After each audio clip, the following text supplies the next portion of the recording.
Hi,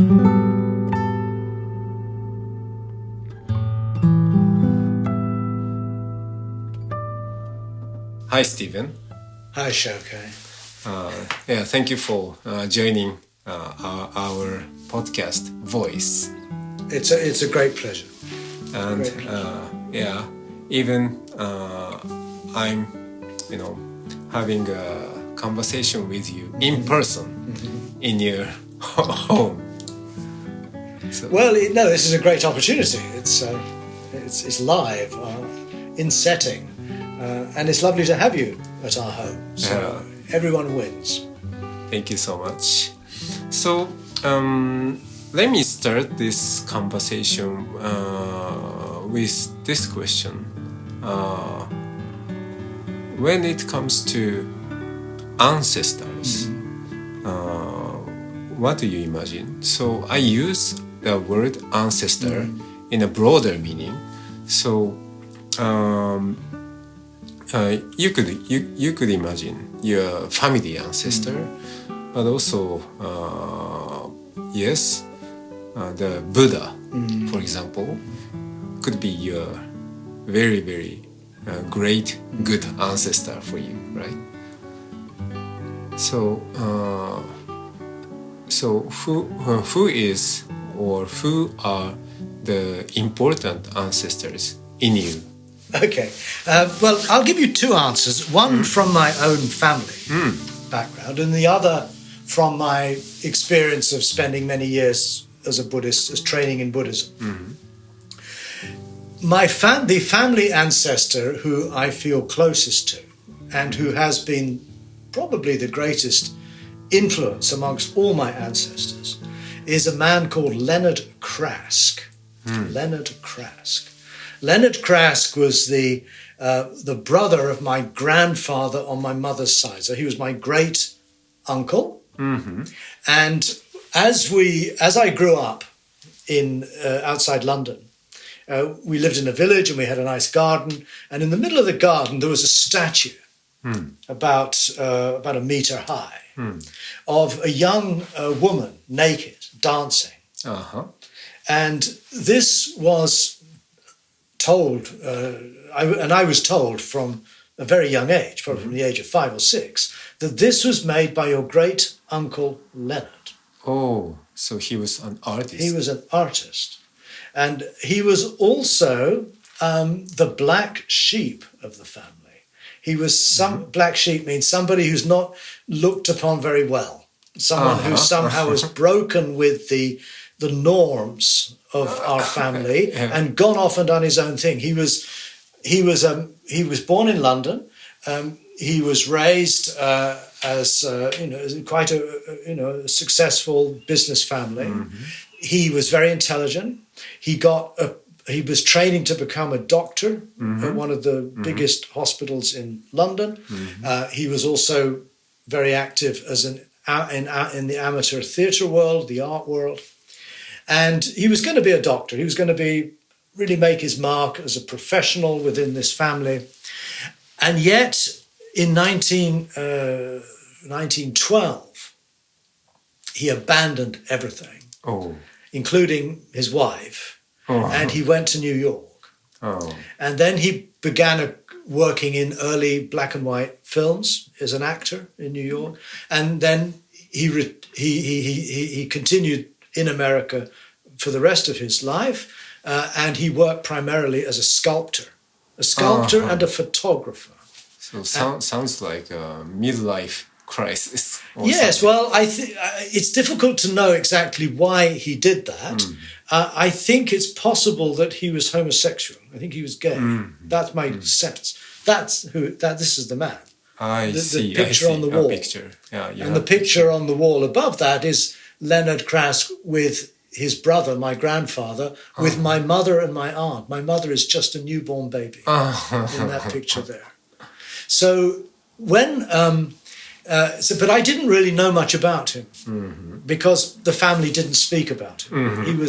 But that for a young person who was already struggling with, questions of life and what it means to, lead a good life, he was a very attractive figure.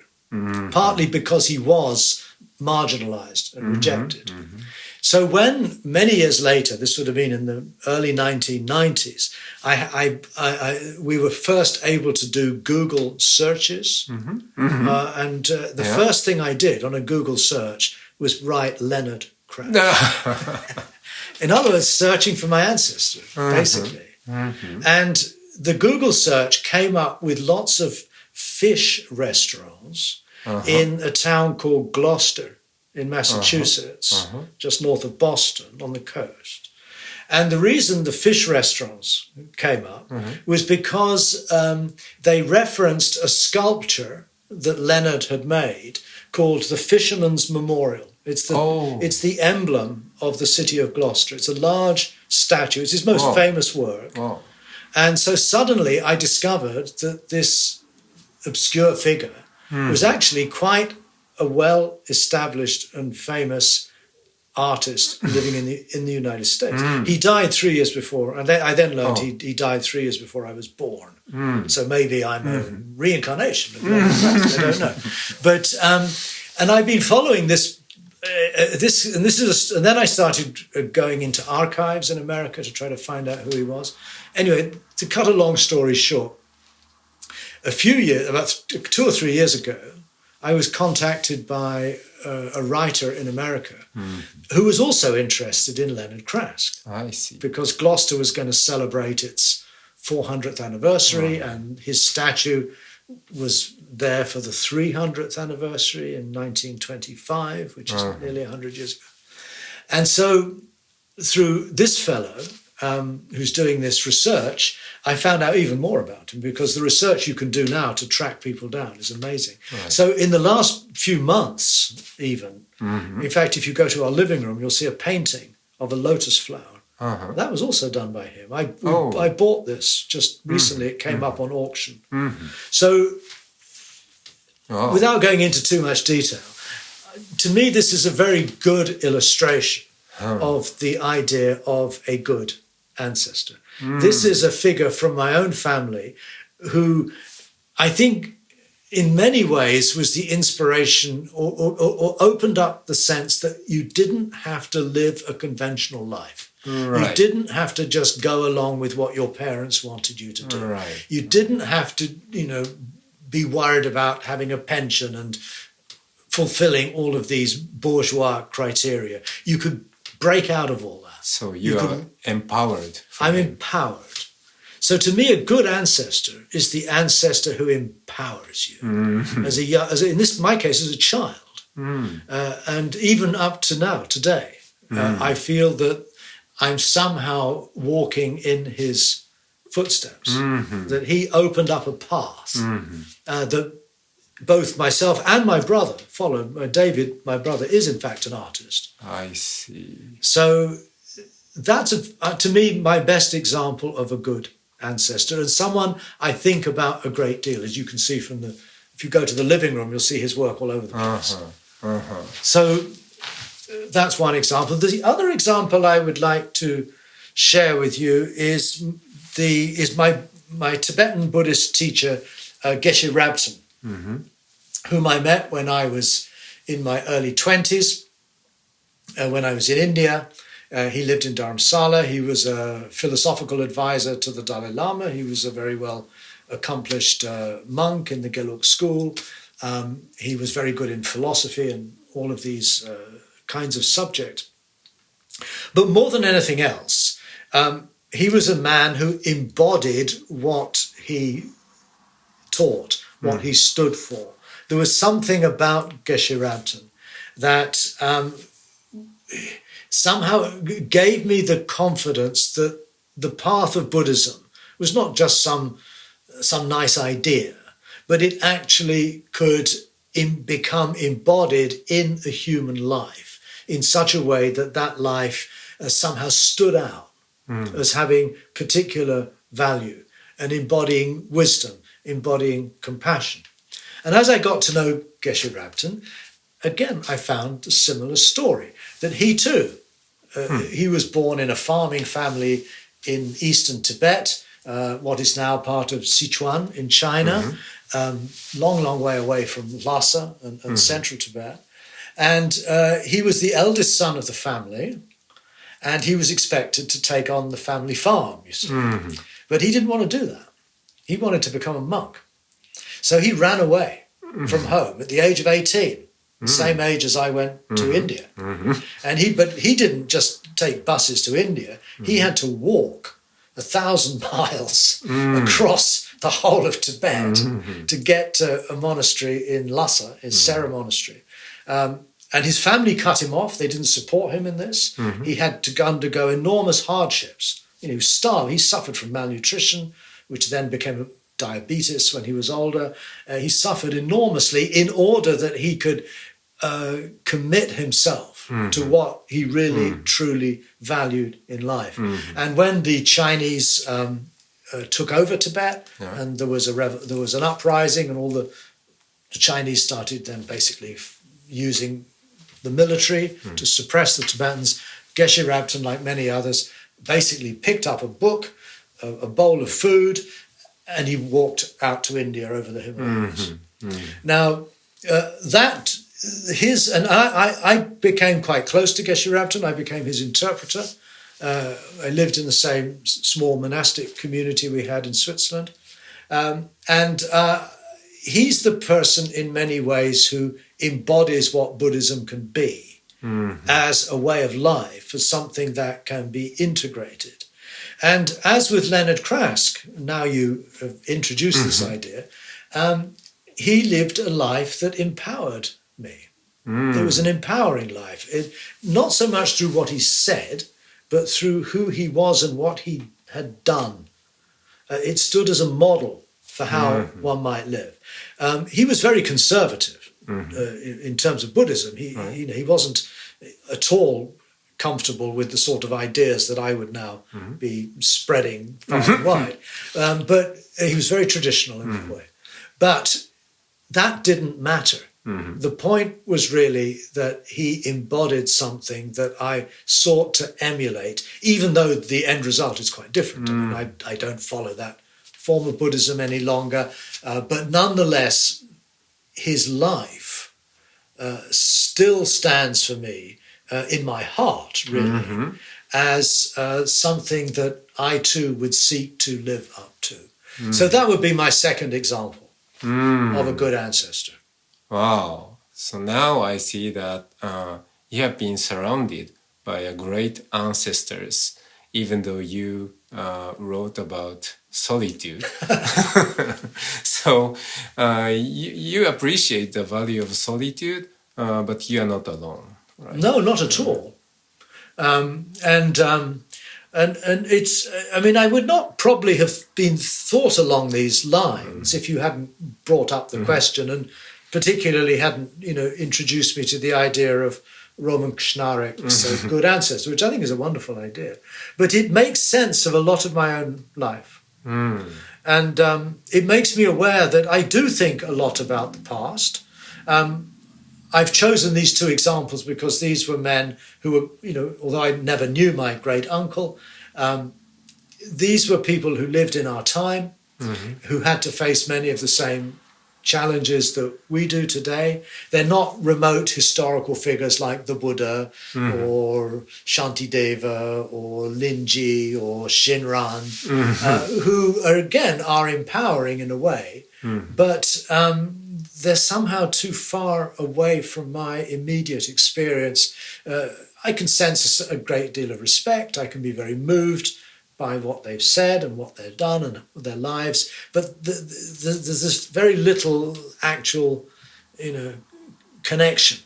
It's remote, it's abstract, whereas these figures like Geshe Rabten and Leonard Krask, these are very much part of our world. In fact, one of the things that this researcher in America has brought to light is actually some black and white film footage of my great uncle. So I can actually see how, I've been able to look at him as he speaks and as he, so I've actually seen him on film now too, you see. And that brings another dimension of immediacy. You can see his body language. He gets closer and closer. And the painting of his that I just bought, he stood there and he made those brushstrokes, you see. It's very, very immediate, very, very real. Wow. Wow, that's a fascinating story. So, okay, so following this, let me hear about the connection to you with the great ancestors, two of great ancestors, Buddha and Socrates. So, I think the world we are living today, so the importance of these two figures are even more because so in my observation, so we are living in the age when the meaning of humanity is changing. So in the past, humanity means human being is different from animals, right? Humans are humans. So how human beings is different from animals? We have language, right? We see meanings. So we intensively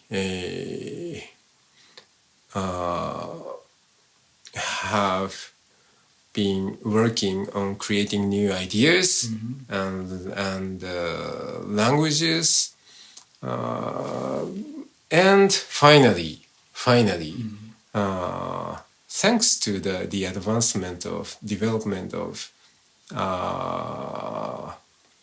technology, we finally invented generative AI, which could dominate the world of language, right? So now we need to differentiate ourselves from AI.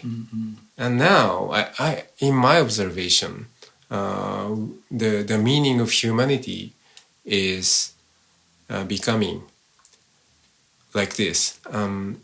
Human beings is different from AI because in the first place, we are animals.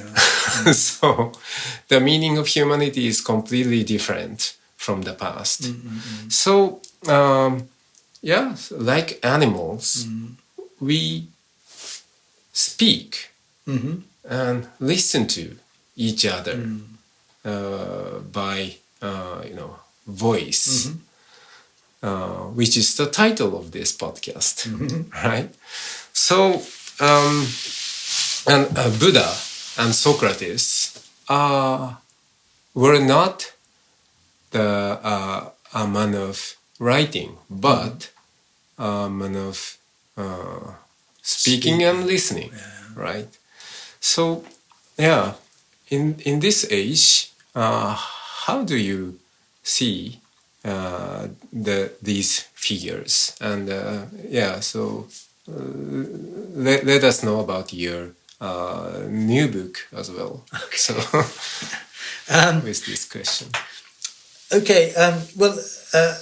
As you're aware, I've for some years now I've been working on this book, which is going to be called Buddha, Socrates, and Us. In other words, there are three themes. There's the figure of the Buddha, the figure of Socrates, and there's us. And by us, I have encoded us living in the world that we experienced today. In other words, our present situation as human beings on Earth at this time in our history.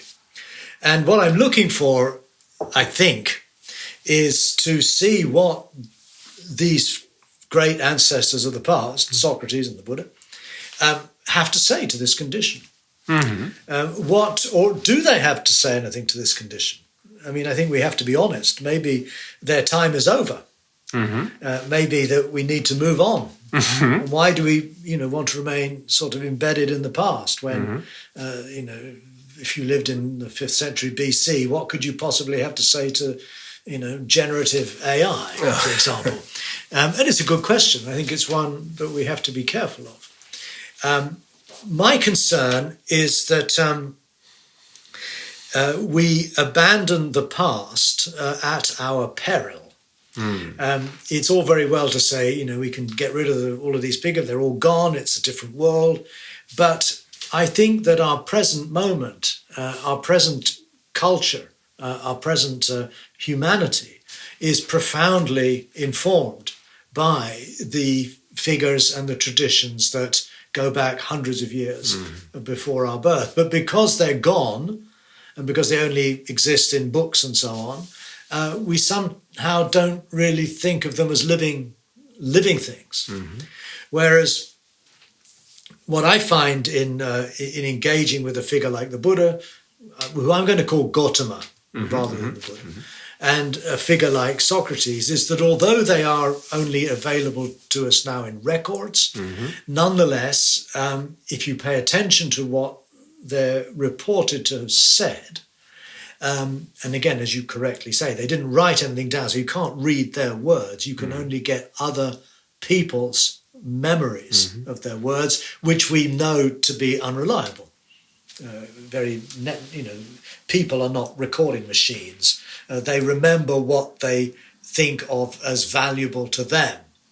And if they're monks, they'll pay attention to certain things that are said, but if they're, let's say, goldsmiths, they'll pay attention to other things. So we don't actually have either Gautama's or Socrates' own account in writing of what they did. But what we do have are two traditions that started at the same time. Again, I think it's important to remember that Buddha and Socrates were contemporaries. They lived at exactly the same period of time.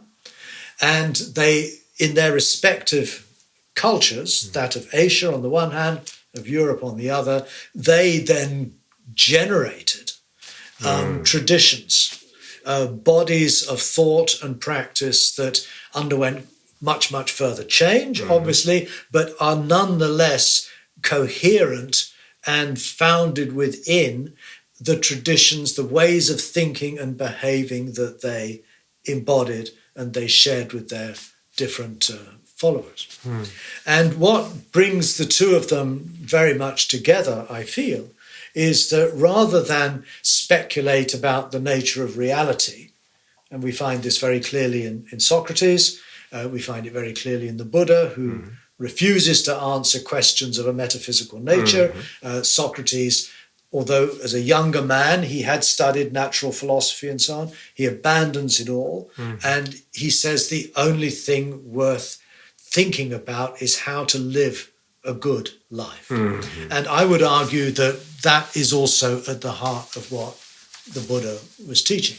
And I'm sure you could say the same about Jesus or other figures too. But the problem with Buddhism is that very often it's now presented to us in a set of doctrines and beliefs, some of which are difficult for us to understand nowadays. Reincarnation and karma and all of these Buddhist ideas. And so what I've been trying to do is in a sense to strip away the cultural envelope in which these two men lived and try to boil down what lies at the very core of their teaching, of their example as human beings. And it strikes me really that it's about an ethics. And not just any old ethics, but what I would call an ethics of uncertainty. In other words, and again, it's clearer from the Greek sources than the Buddhist, but if you read the Greek playwrights who were working at the time of Socrates, if you read Plato, you get a very clear sense that they're living at a time of crisis, particularly in Athens. It's at war, and there are a number of things that Socrates and his peers were very concerned with. They were concerned with the threat to democracy. They were concerned about the rise of tyranny In other words, power being under the control of one person or an oligarchic elite. Yeah. And they were worried about the danger of violence and war, and the loss of living in harmony or peace. And they sought very much through their teachings, to somehow, to offer an alternative to a way of life that's not governed by tyranny.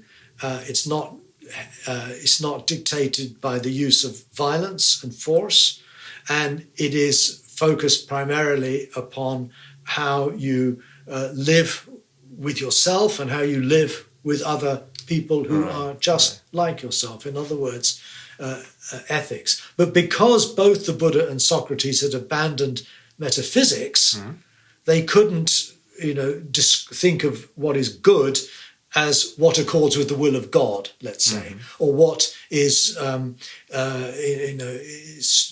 deeply embedded in the structure of reality itself, that somehow gives us a clue, like the Buddha nature or something like that, to give us a metaphysical foundation for ethics. There is no metaphysical foundation for ethics. There are no ethical certainties. There are no moral certainties. We don't really know. In other words, it opens up the recognition that an ethical life is also a life of risk. It's a life of taking risks. It's a life that is based on making the best possible judgments you can in the given situation and conditions. Yeah, the conditions that are there, to understand them and to risk acting in a way that you hope will bring forth something of value and good for yourself and for others. But there can be no certainty involved. In other words, you don't have the certainty of the Catholic priest or the Buddhist Lama, who believe that there are certain ways to be certain of what is good and what is not good. We don't have that anymore. And that, I think, is very much a profound condition of modernity, which recognizes the fundamental contingency of all things. Now, that is an idea that you certainly find many, many echoes of that in Socrates. He admits very openly, he says, I don't know what justice is. I don't know what courage is. I cannot define these things. I cannot pin them down. But on the other hand, he recognizes courage and justice when he sees it performed by people in real life situations. And for him, that's all that really counts. And I think the same is true of the Buddha. He doesn't have an understanding of what these primary virtues are. He doesn't claim to have any special knowledge about some sort of transcendent realm, but rather he's working with the conditions of the world as he finds them, and he seeks to do his best in that world.